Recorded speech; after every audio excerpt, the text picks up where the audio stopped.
The Trump administration announced two high-profile changes to Social Security it says are meant to combat waste and fraud. Here with more details, we've got Yahoo Finance's own Jordan Weissmann. Jordan, what do we know about this? So this caused a bit of controversy in the past couple of weeks. I want to start off with what I think is the big one for most Yahoo readers and viewers, which is that if you receive a Social Security overpayment now, the Trump administration says it will try to claw back that money by taking as much as 100% of your entire monthly benefit check. It will take your whole check. It will garnish the check. This is undoing a reform that the Biden administration put in place that said they would take at most 10% of your monthly benefit if you got overpaid.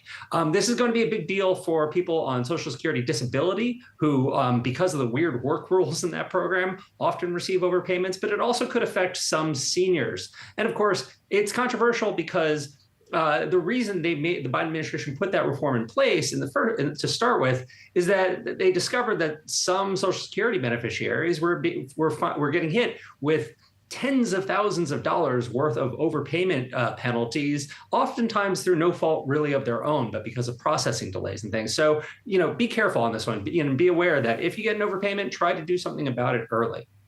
Jordan, how soon might this go into effect?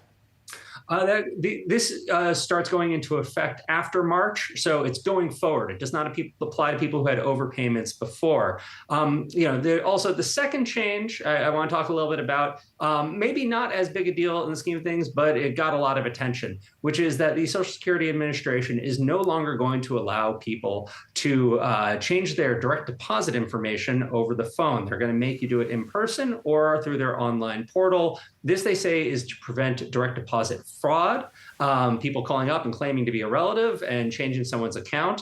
How often that really happens is a little bit unclear. The reason this got so much attention at first, though, was there was reporting that the Trump administration was considering much, much stricter limits on what you could do via the phone with Social Security. They either that reporting wasn't right or they abandoned those plans, but still they are going to limit your ability to change your account. Again, this matters for seniors because sometimes they're not so great with computers, or they might not be able to get to a Social Security office. And now and then their account information might change for reasons out of their control, like their bank merges. So it might be a little bit more of a hassle for some folks.